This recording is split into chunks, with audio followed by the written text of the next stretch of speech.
Every year, millions of people type the same 4 words into Google: how to make money online. And every year, most of them end up exactly where they started: broke, frustrated, and somehow subscribed to 6 more email lists they didn't ask for.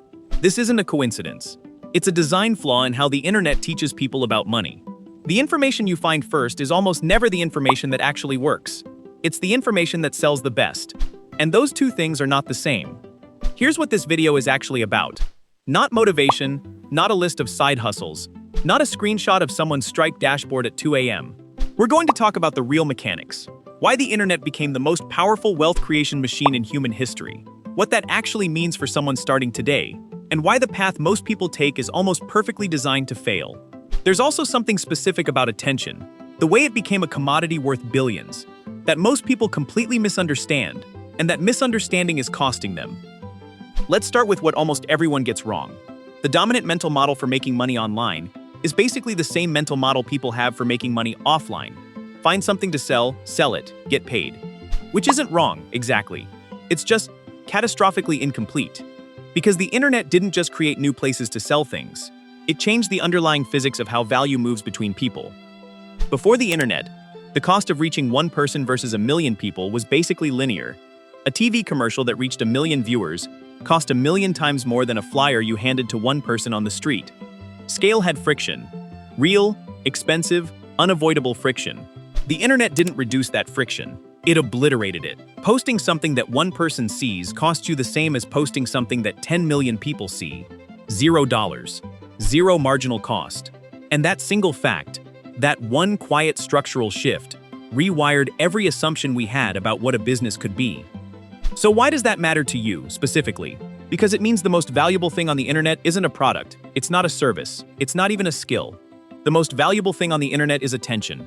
Whoever holds attention holds the ability to monetize it in literally dozens of different ways.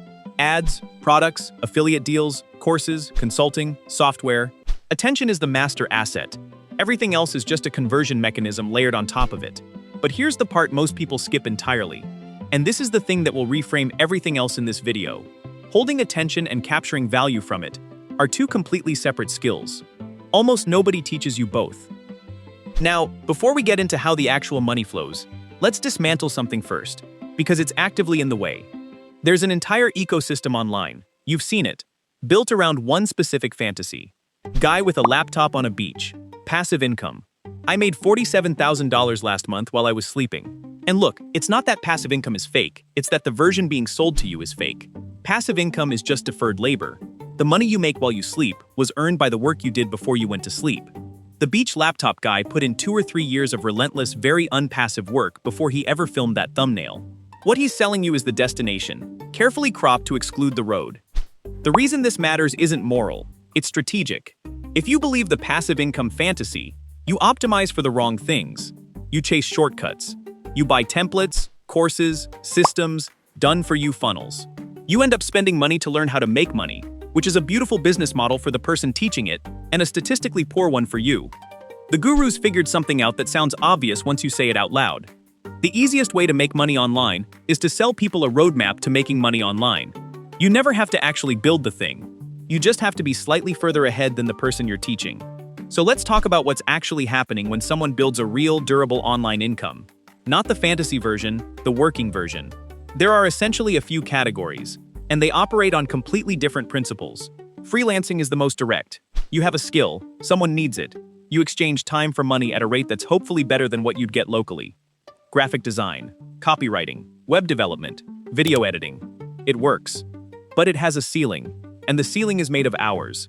You can charge more per hour, but you can't clone yourself. Which means every dollar you make still requires a specific minute of your life. E-commerce runs on a different logic entirely. You source or create a product, someone buys it, you ship it or it ships automatically. The appealing version is dropshipping, which is basically retail arbitrage with someone else's warehouse.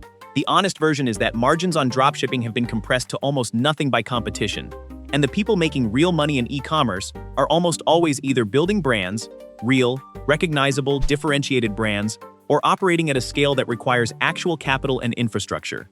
It's not impossible. It's just not the plug-and-play operation the YouTube ads imply. I still remember the first time I made $40 online. It was writing product descriptions for a pet supply company at 11 p.m. on a Tuesday. $40 for 2 hours of work that felt, genuinely, like I'd cracked something. And what it cost me wasn't money. It was 6 months of pitching into silence before anyone replied. That's the number nobody puts in the thumbnail. Here's where it gets interesting. Content creation. YouTube, newsletters, podcasts, social media looks like the most chaotic and least reliable path. But structurally, it's the closest thing to an actual asset that most individuals can build without external funding. Because content compounds. A video you posted 3 years ago is still working for you today. A newsletter with 50,000 subscribers is a distribution channel you own outright, immune to algorithm shifts on platforms you don't control. The people who figured this out early didn't get famous and then rich. They got consistent, and then compounding took over. But here's the twist that most conversations about online income never reach. The real dividing line isn't between the types of income, freelancing, content, e-commerce, software. The real dividing line is between people who build audiences and people who borrow them. Borrowing an audience means running ads, paying influencers, writing platform traffic that someone else controls. It works until it doesn't. And the moment the algorithm changes or the ad costs spike, the whole structure shakes. Building an audience means owning the relationship. Email lists, direct communities, repeat viewers who came back because they chose to. The first is renting. The second is owning. And on the internet, the difference between renting and owning attention is the difference between a business and an expense. This is the part that separates the people who actually build something lasting from the people who just talk about it. So imagine someone starting today with no audience, no product, nothing but time, and a specific thing they know how to do. The first move isn't to start a YouTube channel or launch a course. It's smaller than that. It's to get paid once, by one person, for one specific thing. That's it. Because the fastest way to understand what your knowledge is worth online is to sell it to a stranger who has no obligation to buy. Freelancing isn't the destination. It's the laboratory. It tells you which of your skills the market actually values, which is almost never the skill you expected. From there, the path branches, but only after you understand the demand. Some people productize the service. Instead of doing the work for clients one at a time, they package the method and sell the template, the course, the system. Some build the audience first and monetize second, which takes longer, but builds something more defensible. Some find a narrow, specific software problem inside whatever niche they're working in and solve it with a tool. And software, once built, scales in a way that no service ever can, because the 10th customer costs you almost nothing compared to the first. The businesses that actually last online have one thing in common. They stopped asking, how do I make money? And started asking, what problem do I solve better than anyone else? And who specifically has that problem right now? That question sounds simple. It isn't. Most people spend years circling it without landing. But the ones who landed, and stay with it long enough for the compounding to start, discover that the internet doesn't just let you reach more people. It lets you reach exactly the right people, at scale, for almost nothing. And what you do once you have their attention, how you choose which skill to build deep enough to be worth paying for, that next part is its own conversation.